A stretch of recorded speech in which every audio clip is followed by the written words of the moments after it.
We're going to head into the KUM News Zoom room where Landon Aydlett is standing by way over in Teedzum with a look at what the weather is going on. And Landon, by the looks of it, I'm either thinking that you have highly decorated your office with an amazing Christmas pattern, or you found Eddie Van Halen from like way back. Indeed, it is decorated. It is in the process of getting Christmas-fied.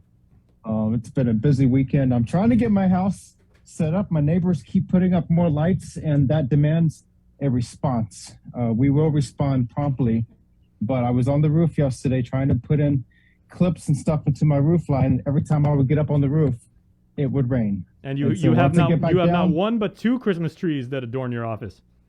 That's correct. I have two trees now, so at least they're going up in my office, but at the house, it's still a work in process.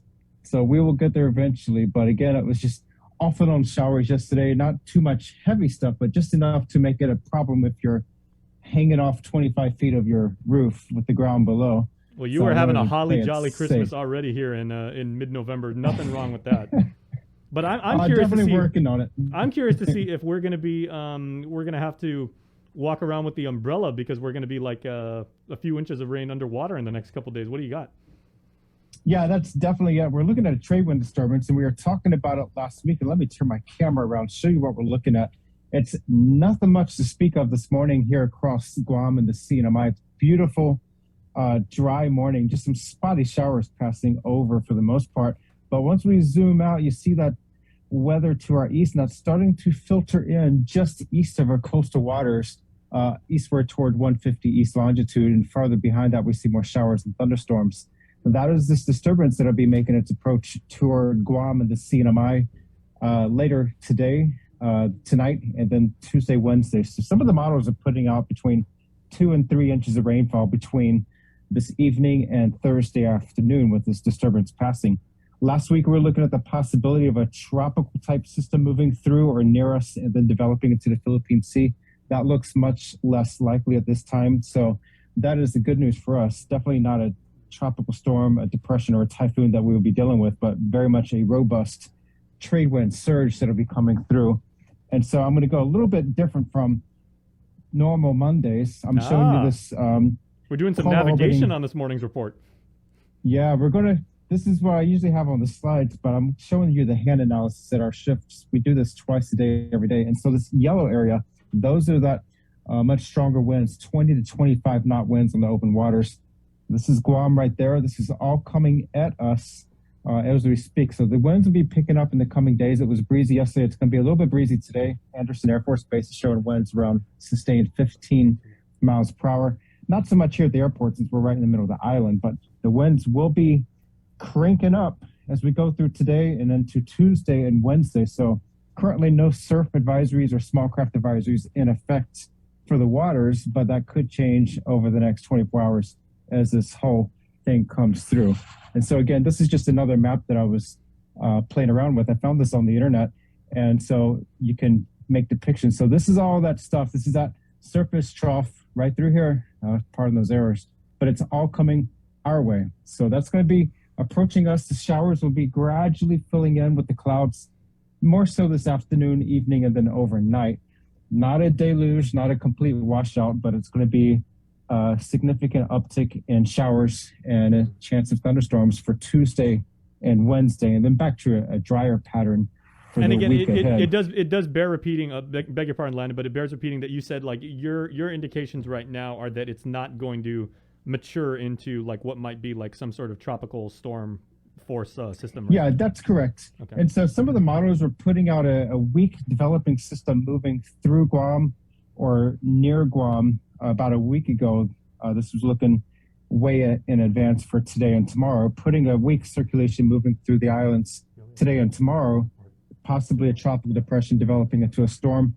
That does not look like the case at this point. And so there were some rumors circulating over the weekend. I was getting a number of messages and phone calls of a typhoon coming that had already developed and was on its way to the Mariana Islands, and that was not the case. So there's some pages, some social media pages that are hitting on the weather and beefing things up, unfortunately, because that was bad information altogether. So we're trying to sway some of that information on our Facebook page as well to put out more credible information based on reality. And so And one that's of the why things that you've we got look the blue at check for, mark that says you're verified, because we can trust you. that's exactly it. Yeah. And so even though the forecast models are saying one thing, we want to make sure there's something in the observations. And what do we mean by observations? This, we want to see where the circulations are. And currently, there are no discernible circulations in the region upstream of us. And that's one of the things we look out for, as well as the Joint Typhoon Warning Center, to see for a possible developing circulation or a disturbance that would cause problems in the coming days. And so we never did see that signal. And at this time, there are no invest areas by the Joint Typhoon Warning Center. So go ahead and cue up the slides, Jason. We'll go up right into the show right now. So again, to start off the day, it's much drier weather to start off the day. We had the showers yesterday, just some light stuff, but it did measure up throughout the course of the day.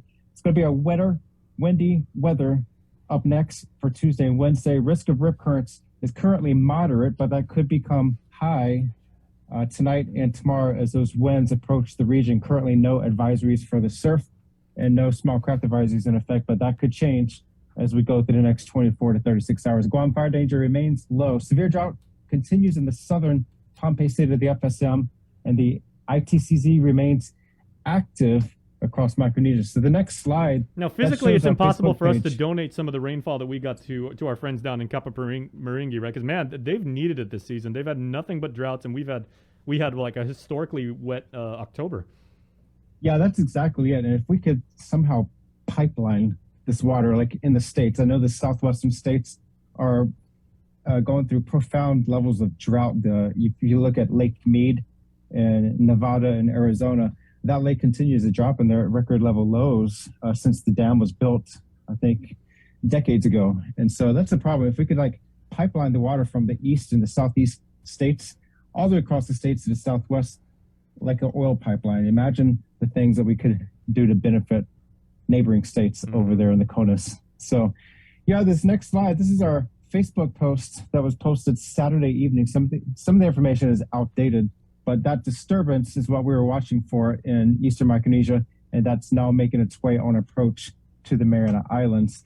The current conditions, Guam rainfall yesterday was just over a half inch. All those little showers, they gradually added up over time. We had a wetting rain, so that was good to set off any setting in drier conditions. Since November, 2.5 inches of rain. We're holding pretty steady for the month so far. We're still below average for the month, but we're right on par with the rainfall through the year.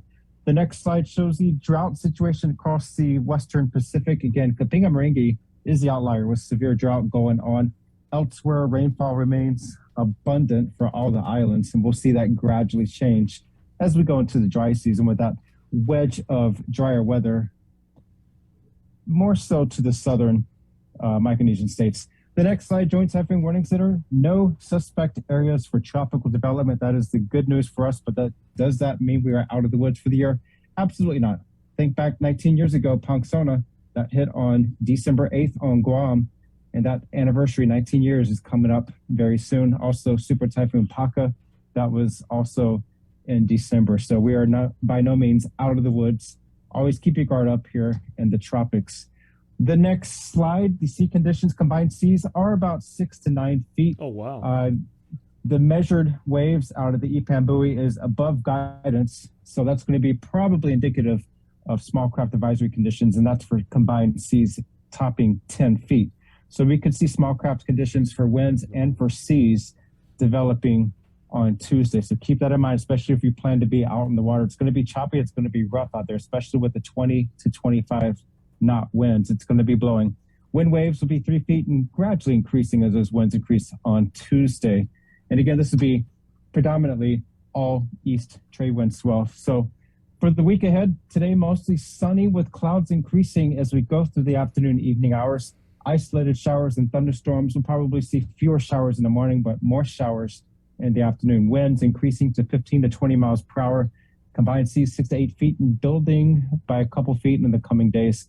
The surf on east facing is 6 to 8 feet. That's a moderate risk of rip currents, but by no means do you want to be out there, especially like Pagan Cave. You do not want to be jumping off the cliffs or hiking along the reef shelf on the east facing shores of Guam. It's going to be choppy. It's going to be rough, and the swell will come and barrel anything that's on those reef shelves.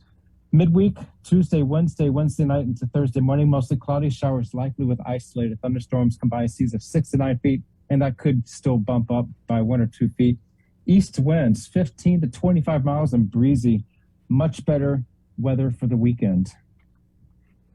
So it might be a good time to go down to maybe Petey or Assen. Maybe if you got a kite, go take it out, because it's going to be a challenging weekend with those.